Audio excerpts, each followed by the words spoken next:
স্বস্তির বৃষ্টি নেমেছে এই মুহূর্তে শহর কলকাতা সহ দক্ষিণবঙ্গের বিভিন্ন প্রান্তে। দুপুরেই যেন অন্ধকার নেমে এসেছে, সেই ছবি আপনাদেরকে দেখাবো, কারণ কালবৈশাখীর দাপট ইতিমধ্যেই কিন্তু লক্ষ্য করা যাচ্ছে। দেখছেন সেই ছবি, একসঙ্গেই ঝোড়ো হাওয়া এবং সঙ্গে বৃষ্টিপাত শুরু হচ্ছে দক্ষিণবঙ্গ জুড়ে।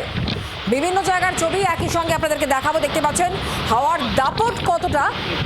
আধার নেমে এসছে আজ দুপুরেই, যেমনটা পূর্বাভাস ছিল হাওয়া অফিসের, সেই মতোই দেখা যাচ্ছে যে বিভিন্ন জায়গায় ঝড় বৃষ্টির দাপট। কলকাতা সহ ২ পরগনাতে এমনিতেই কিন্তু রেড অ্যালার্ট জারি করে রাখা হয়েছে হাওয়া অফিসের তরফ থেকে। দক্ষিণবঙ্গে সেই দুর্যোগ ইতিমধ্যেই শুরু হয়েছে। শহর কলকাতা, শহরতলি এবং দক্ষিণবঙ্গের বিভিন্ন প্রান্ত, বিশেষ করে উপকূলবর্তী এলাকাতেও কিন্তু ইতিমধ্যে ঝড় বৃষ্টি শুরু হয়েছে। দাপট ইতিমধ্যেই লক্ষ্য করা যাচ্ছে, বেশ কিছু জায়গায় শিলাবৃষ্টি চলছে। একই সঙ্গে বজ্রবিদ্যুৎ সহ বৃষ্টি, ঝড়ের দাপট লক্ষ্য করা যাচ্ছে। দেখছেন সেই ছবি এই মুহূর্তে। দক্ষিণবঙ্গ জুড়েই বৃষ্টিপাত, তবে বেশ কিছু জায়গায় লাল সতর্কতা জারি করা হয়েছে কলকাতা এবং ২ পরগনায়।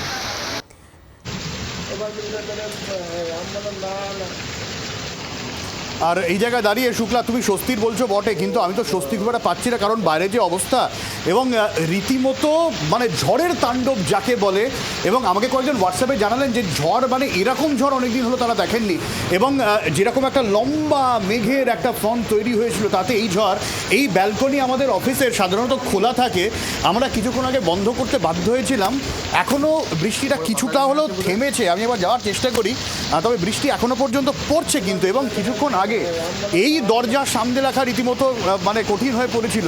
এবং খুব আশ্চর্য হব না যদি আমাদের রিপোর্টাররা এরপরে খবর পাঠাতে শুরু করেন যে কলকাতা শহরের একাধিক জায়গায় গাছ ভেঙে পড়েছে বা কিছু ভেঙে পড়ে রাস্তা বন্ধ হয়েছে কিনা, কারণ যে পরিমাণে ঝড়ের দাপট ছিল কিছুক্ষণ আগে।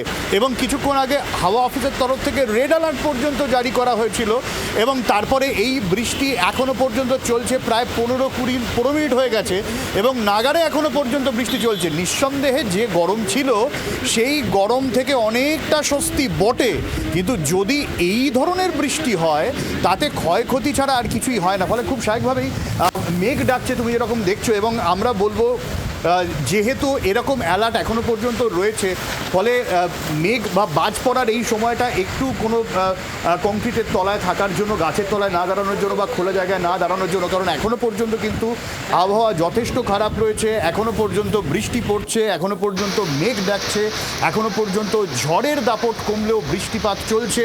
এবং যেহেতু এই রকম আবহাওয়া এখনও পর্যন্ত থাকবে, ফলে মাঝে মধ্যেই এই ধরনের বৃষ্টিপাত হতে পারে।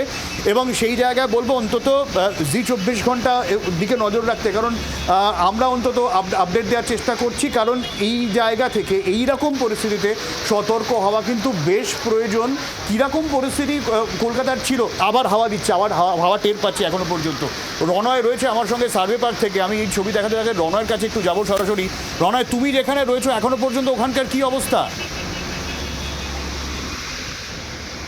দেখো, এই মুহূর্তে যেখানে রয়েছি এখানে একাধিক গাছপালা, যেটা চোখের সামনে আমাদের নজর পড়ছে যে বেশ কিছু হোর্ডিং রাস্তায় একেবারে ছিঁড়ে পড়ছে, অর্থাৎ ওপরে লাগানো রয়েছে, কোথাও রাস্তার মধ্যে ছড়িয়ে ছিটিয়ে পড়ে রয়েছে। শুধু তাই নয়, কলকাতা পুলিশের যে সমস্ত ব্যারিকেড রাস্তার মধ্যে থাকে, সেই ব্যারিকেডগুলোও কিন্তু একেবারে রাস্তার মধ্যে একেবারে উপরে গিয়ে পড়ছে। যে ছবিটা এই মুহূর্তে তোমাকে দেখানোর চেষ্টা করব, মুষলধারায় বৃষ্টি পড়ছে। একই সঙ্গে তোমাকে জানিয়ে রাখি, আবহাওয়া দপ্তর থেকে কিন্তু আগে থেকেই জানিয়ে রাখা হয়েছিল যে আজকে দুপুর থেকেই কিন্তু বৃষ্টি পড়ার সম্ভাবনা রয়েছে। এবং সেই অনুযায়ী কিন্তু বৃষ্টি এই মুহূর্তে তুমি দেখতে পাচ্ছ, মুষলধারায় বৃষ্টি পড়ছে, সঙ্গে ঝোড়ো হাওয়া। এবং একই সঙ্গে দেখা যাচ্ছে কোথাও বাজ পড়ার মতনও বাজ পড়ার আওয়াজও শোনা যাচ্ছে।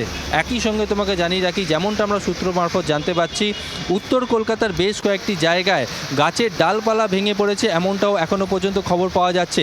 তবে কলকাতা পুলিশ সূত্রে জানা যাচ্ছে বেশ কিছু জায়গায় রাস্তায়, যেখানে গুরুত্বপূর্ণ মোড়, যেখানে ব্যারিকেড লাগানো রয়েছে, সেই ব্যারিকেডগুলো কিন্তু পড়ে গেছে রাস্তা, মানে হাওয়ার জেরে পড়ে গেছে।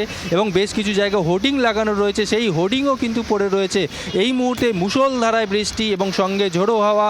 সাধারণ মানুষ যারা যাতায়াত করছেন, কেউ না কেউ কোথাও না কোথাও তারা ব্রিজের তলায় বা কোথাও এখন দাঁড়িয়ে রয়েছেন, অর্থাৎ কেউ ছাতা মাথায় কাউকে দেখা যাচ্ছে। আমাদের এক্সপেকটেশন থেকে মোটামুটি একটু বৃষ্টি হয়ে গেল, তারপরে বৃষ্টিটা থেমে গেল, কিন্তু এখনো পর্যন্ত তা চলছে। এবং এখনো পর্যন্ত আমি ব্যালকনিতেই রয়েছি, আহেলি এবং শুক্লা স্টুডিওতে রয়েছে।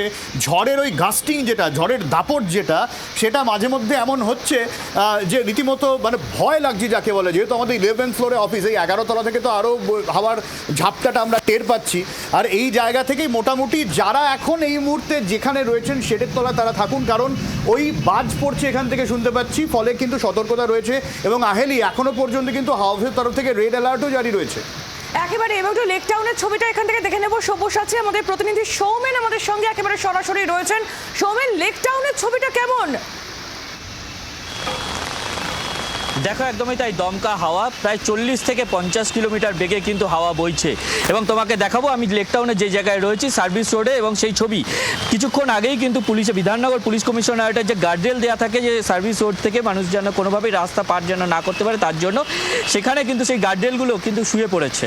এবং তার পাশাপাশি তোমাকে দেখাবো যে বিস্তীর্ণ জায়গায় যে পুরো গাঢ় কালো মেঘ। এবং তার পাশাপাশি তোমায় বলে রাখি যে যেহেতু বেশ কয়েকদিন যাবৎ যে লেক টাউনের যে বিষয়টি নিয়ে খুব চর্চিত বিষয়, সেটা হচ্ছে লেক টাউনের যে 70 ফুটের মূর্তি, এবং সেই মেসির মূর্তি কিন্তু ইতিমধ্যেই কিন্তু বাধা হয়েছে 3-4 দিন আগে। এবং তার পাশাপাশি খড়গপুর আইআইটির যারা ইঞ্জিনিয়ার আছেন তারা কিন্তু আজকে পরিদর্শন করেছেন, তারা ইতিমধ্যেই কিন্তু কিছুক্ষণ আগে সেখান থেকে বৈঠক করে গেছেন। এবং এই মুহূর্তে আমি যদি সেই ছবি দেখাতে বলি এবং সেই ছবি দেখাবো যে যেখানে কিনা এই মুহূর্তে মেসির মূর্তিটি রয়েছে, সেটাও কিন্তু যে অভিযোগটি বারবার উঠছিল যে দুলছে হাওয়ায়, এবং সেটি কিন্তু ইতিমধ্যেই কিন্তু যেমন বেঁধে রাখা হয়েছে। এবং তার পাশাপাশি মূর্তি কিন্তু এখন যে ঝোড়ো হাওয়া, আমি তোমাকে যেমনটা বলছিলাম যে কালবৈশাখীর দাপট, এবং যার জেরে কিন্তু মূর্তিটি যে প্রচণ্ড পরিমাণে দুলছে সেই ছবি কিন্তু উঠে আসছে। এর পাশাপাশি তোমাকে আরেকটি খবর দিয়ে রাখি, কলকাতা বিমানবন্দরে ইতিমধ্যেই কিন্তু বিমান ওঠানামা সম্পূর্ণভাবে বন্ধ, এবং যার ফলে কিন্তু বলা যায় যে বিমান পরিষেবা কিন্তু ব্যাহত হচ্ছে এই ঝড়ের কারণে। একেবারে সেই ছবি তোমার মাধ্যমে আমরা দেখতে পাচ্ছি সৌমেন। লেক টাউনের ছবি আপনারা দেখলেন যে সেখানে ইতিমধ্যেই মেসির যে মূর্তি তার যে বাঁধন তা আরো খানিকটা শক্ত করা হয়েছে। শুক্লা, বিভিন্ন জায়গায় এই ছবি দেখা যাচ্ছে কিন্তু। একদমই তাই। এবার একটুখানি বিধানসভা চত্বরের দিকে নজর রাখতে হচ্ছে, সেখান থেকে শ্রেয়সী গঙ্গোপাধ্যায় রয়েছেন আমাদের প্রতিনিধি। শ্রেয়সী, তুমি কি দেখছো? কারণ ঝড় বৃষ্টির দাপট এই মুহূর্তে দক্ষিণবঙ্গ জুড়েই নজরে আসছে। দেখো এই মুহূর্তে তোমাকে জানিয়ে রাখি যে ঝড়ের দাপট কিছুটা কম হলে, আমার সহকর্মী কমলকে বলবো আমি দেখাতে বাইরের চিত্রটা, যে ঝড়ের দাপট কিছুটা কম হলেও তুমি দেখতে পাচ্ছ যে এই মুহূর্তে বৃষ্টি কিন্তু এখনো পড়ছে এবং মুহুর্মুহু বাজ পড়ছে। কিছুক্ষণ আগে এই সামনে যে গাছগুলো দেখছিল সেগুলো প্রচন্ড ঝড়ে কিন্তু সেগুলো রীতিমতো দুলছিল, এবং বেশ কিছু জায়গায় কিন্তু কয়েকটা ডাল কিন্তু ভেঙেও পড়েছে, সেটাও কিন্তু দেখা যাচ্ছে। কিন্তু এই মুহূর্তে ঝড়ের দাপট বেশ কিছুটা কম হয়েছে, কিন্তু তার সত্ত্বেও তোমাকে বলবো যে এই মুহূর্তে কিন্তু বৃষ্টি কিন্তু এখনো নাগাড়ে বৃষ্টি হচ্ছে, এবং তার সঙ্গে কিন্তু মুহুর্মুহু বাজ পড়ছে। ফলে সার্বিকভাবে গত কয়েক ঘন্টা বলা যেতে পারে যে যতক্ষণ ধরে প্রায় বৃষ্টি হচ্ছে, প্রায় ঘন্টাখানেক হলে প্রায় এই ঝড় বৃষ্টির দাপট চলছে। তার ফলে কিন্তু কার্যত প্রাকৃতিক যে অর্থাৎ এক্ষেত্রে যে টেম্পারেচার, সেই টেম্পারেচার কিন্তু গত কয়েকদিনের থেকে বেশ কিছুটা নেমে গেছে, এমনটাই কিন্তু বাইরে বেরিয়ে খুব স্পষ্ট বোঝা যাচ্ছে। তার কারণ গত কয়েকদিন ধরে আমরা দেখছিলাম যে বিপুল পরিমাণ গরম, শুধু গরম নয় তার সঙ্গে হিউমিডিটি, সেই তার জেরে কিন্তু রীতিমতো নাকাল হতে হয়েছে মানুষকে, প্রচণ্ড ঘাম, ফলে তার জেরে কিন্তু রীতিমতো নাকাল হতে হচ্ছে মানুষকে। কিন্তু আজকের এই 1 ঘন্টা খানেকের বা তার কিছুক্ষণ বেশি যে বৃষ্টি বা ঝড়ের দাপট, তার ফলে কিন্তু এক মুহূর্তে কিন্তু বলা যেতে পারে এই মুহূর্তে কিন্তু যে টেম্পারেচার, সেই টেম্পারেচার বেশ কিছুটা নেমে হলো। ঝড় এখন এই মুহূর্তে কমেছে, কিন্তু তার সত্ত্বেও তোমাকে বললো বৃষ্টি কিন্তু চলছে, আকাশ এখনো কালো হয়ে মেঘলা হয়ে রয়েছে। একদমই শ্রেয়সী, তুমি আমাদের সঙ্গে থাকো। বিভিন্ন জায়গায় ছবি আপনাদের সামনে আমরা তুলে ধরছি, কোথাও 15-20 মিনিট বৃষ্টি হচ্ছে, কোথাও বা ঘন্টাখানেক ধরে বৃষ্টি হচ্ছে, সঙ্গে হাওয়ার দাপট রয়েছে, একই সঙ্গে রেড অ্যালার্ট জারি করা হয়েছে। বাংলার আওয়াজ, বাঙালির আবেগ, জি 24 ঘন্টা।